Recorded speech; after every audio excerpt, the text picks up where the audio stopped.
कुछ हमने और वीडियोस आपके पेज पर देखे थे पिछले दिनों, और कुछ सीधा अनुभव भी हुआ था जिसमें आप लोगों के भीतर कुछ अजीब तरह की शक्तियों का बास बता रहे हैं और फिर उनको दूर कर रहे हैं, मसलन भूत प्रेत बाधाएं।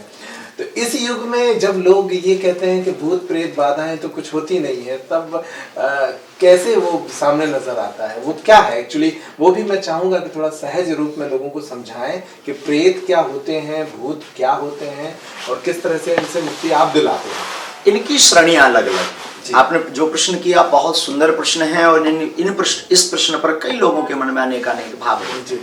भूत प्रेत हवा वायु इन सबको कई लोग अपनी अपनी भाव से अपनी अपनी बुद्धि बल से तोलते हैं। भूत अलग है, प्रेत अलग है, जिन्नाद अलग हैं, दैवीय शक्तियां अलग हैं, अघोरीय शक्तियां अलग हैं, स्मशानीय शक्तियां अलग हैं। इनकी श्रेणी अलग अलग है। प्रेत 3 तत्वों से बनता है।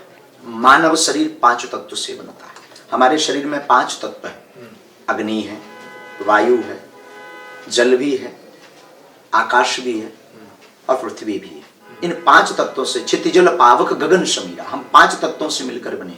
प्रेत 3 तत्वों से मिलकर के बनता है। सबसे पहले जानते हैं कि आप कैसे समझेंगे कि इस पर प्रेत बाधा है। इसका पैरामीटर क्या है? इसका पैरामीटर, फर्स्ट पैरामीटर हमारे जो हमने जो गुरु परंपरा से प्राप्त किया है, अमुक मंत्र को, एक जो मंत्र है उस मंत्र को विधि को लगाते ही बॉडी में मूवमेंट शुरू हो जाता है। बॉडी में किसी अन्य व्यक्ति का अगर वास है तो वो कब्जा कर लेता है और अपने रूप में आकर के वो अपने अनुसार एक्टिविटीज बॉडी में करवाने लगता है। झूमना, चिल्लाना या सिर पटकना या हाथ पांव का फुटकारना। अब हम मंत्र नहीं जानते हैं तो कैसे समझें कि इस पर प्रेत है? कई साधकों के मन में या कई जिज्ञासुओं के मन में, आपके मीडिया के द्वारा उनके मन में ये भाव आएगा कि फिर हम कैसे समझें इस पर? जो हर किसी के पास तो वो टेस्टर नहीं है, डस्टर नहीं है, सबके पास मंत्र नहीं है, सब बागेश्वर सरकार तो नहीं है। बिल्कुल। तो वो कैसे जानेंगे?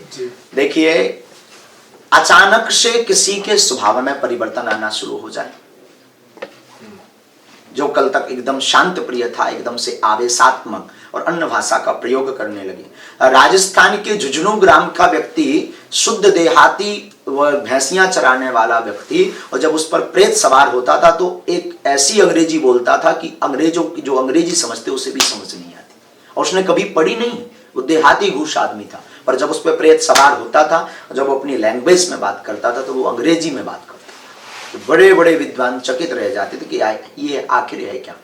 तो वो तब 24 घंटे नहीं रहता था, उसका एक समय होता था जब उसका मन होता था, या जब कोई बुलाता था या कोई प्रयोग करता था या शक्ति का प्रयोग करता था, वो अपनी एक्टिविटीज दिखाता था। तो ये अनुभव है कि सबसे पहले कैसे जाने कि उसके ऊपर तंत्र बाधा है, तो उसकी बॉडी का मूवमेंट एकदम से बदल जाना, आंख की पुतली चलते रहना। प्रेत बाधा वाले रोगी की सबसे बढ़िया आदत है कि उसको कहिए सीताराम, मुट्ठी बांधिए या बैठा रहिए, और जैसे ही आप सीताराम या इष्ट का नाम या उसको कहेंगे, आप रिलीफ माइंड रखिए अपना, बिल्कुल शांत चित्त से आप बॉडी को एकदम रिलीफ कर दीजिए, फिर बैठिए, फिर उसकी आप पुतली देखिए। तो उसकी पुतली अगर बराबर चल रही है तो ये पैरामीटर है। अगर पुतली रुक नहीं रही, ठहर नहीं रही, तो आप समझ जाइए उसके ऊपर प्रेत बाधा का वास है। जब वो सवारी आएगी और जब कोई भी व्यक्ति उससे बात करेगा तो उसकी सबसे बड़ी आदत होती है कि वो आंख में आंख डाल के बात करेगा। अगर अन्य शक्ति का किसी का भी प्रभाव बॉडी के ऊपर है और आप उससे बात करेंगे तो उसकी बढ़िया आदत होगी कि वो आंख में आंख डाल करके बात करेगा। तीसरा लक्षण, जिसके ऊपर नेगेटिव ऊर्जा का प्रभाव होता है वो व्यक्ति जिससे बात करता फिर उसे उसी भर की खबर रहती है, आसपास के माहौल से वो विचलित नहीं होगा।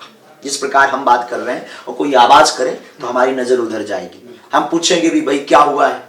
लेकिन जिसके ऊपर ऊपरी हवा का वास है, तंत्र का वास है, या कोई भी नेगेटिव ऊर्जा उसकी बॉडी को पकड़े हुए है, जकड़े हुए हैं, पूरे को पकड़े हैं, तो वो किसी भी व्यक्ति से बात करता होगा तो वो विचलित नहीं होगा। ये उसका तीसरा स्टेप का लक्षण है। चौथा स्टेप का लक्षण, उसके बॉडी में वाइब्रेट होगा, कंपन होगा, कंपन अत्यधिक हो रहा हो, और वो चाहे भी।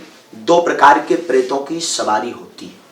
भूत अलग होते हैं, प्रेत अलग होते हैं, जिन्न अलग होते हैं। भूत होते हैं जो मरने के तुरंत बाद, मृत्यु के तुरंत बाद जिनकी आत्मा तो भूत की भी अतृप्त होती है, प्रेत की भी अतृप्त होती है, पर भूत उस सिद्धि में, भूत वह लेवल पर आता है जो मरने के तुरंत बाद गंदे मार्ग पर चला गया। जिसने जीवन भर गंदा कृत्य किया, वो गंदा कोई तांत्रिक या गंदी संगति उसे मिली मरने के बाद भी, तो वो भूत योनि में रहता है। भूत योनि में रह करके वो ज्यादा से ज्यादा बॉडी को हिला सकता है, इसके आगे उसकी कोई क्षमता नहीं।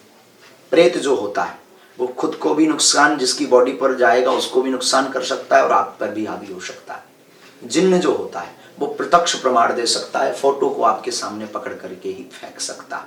ये क्षमता है, अदृश्य होते हुए भी कैमरों को भी पकड़ सकता है, अदृश्य होते हुए भी। ये जिन्नात की क्षमता है। शमशानी क्षमता में गर्भस्थ शिशु को खाने की क्षमता होती है। गर्भ में कई बार डॉक्टर्स अच्छी तरह से देखभाल करते हैं, अच्छी तरीके से भोजन दवाई देते हैं, पूरा उनका जांच चेकअप होता है, फिर भी एकदम से शिशु खत्म हो जाता है, मर जाता है। डॉक्टर की समझ में नहीं आता, डॉक्टर उसे कई नामों से पुकार करके उन चीज को रफा दफा कर देता है। मिसकैरेज हो गया, ब्लड की कमी थी, आपने खाना नहीं, वजन उठा लिया होगा, इस कारण से। लेकिन कभी कभी ऐसा, सब पर नहीं, पर किसी पर प्रभाव होता है तो अचानक से वो गर्भस्थ शिशु को, ये शमशानी क्रिया में। तो भूत अलग है, प्रेत का लेवल थोड़ा सा बड़ा है। इसी से जुड़ा मेरा एक और प्रश्न है, इस तरह की चेतनाएं क्यों हैं ब्रह्मांड में? क्या वेद शास्त्र हमारे क्या आदिकाल से ही है? आप शास्त्रों में पढ़िए, श्रीमद् भागवत कथा में पढ़िए, भागवत कथा का प्रारंभ ही प्रेत कथा से होता है। धन्यम भागवतीर वार्ता प्रेत पीड़ा विनाशी, श्लोक आया है भागवत कथा में। धन्य है भागवत की कथा जो मुझे जैसे प्रेत आतताई का आपने तरन तारण करवा दिया। ये धुंधकारी महाप्रेत है, नाम चीन प्रेत है, गोकर्ण का भाई है। गोकर्ण भागवत कथा सुनाते हैं, हरिनाम संकीर्तन सुनाते हैं, तो वो भागवत की महिमा गाता हुआ प्रकट होता है। ये आदिकाल से वर्णित है। और प्रेत, भूत प्रेत आदिक को बनाने का कार्य भी महादेव का है। संरचना में, योनियों में 84 लाख योनियां, उनमें एक प्रेत योनि भी है। ऐसा भी जिस प्रकार मानव है, पशु है, पक्षी है, इसी प्रकार अपना आभा मंडल में प्रेत भी है। सूक्ष्म जगत जिसे कहते हैं, विज्ञान की भाषा में कहा जाए 5 तत्व से निर्मित होकर के अंडकोश से बनकर के ये शरीर भया है, उसी प्रकार सूक्ष्म तत्व में जो शरीर आकार को नहीं पकड़ पाया उसी प्रेत।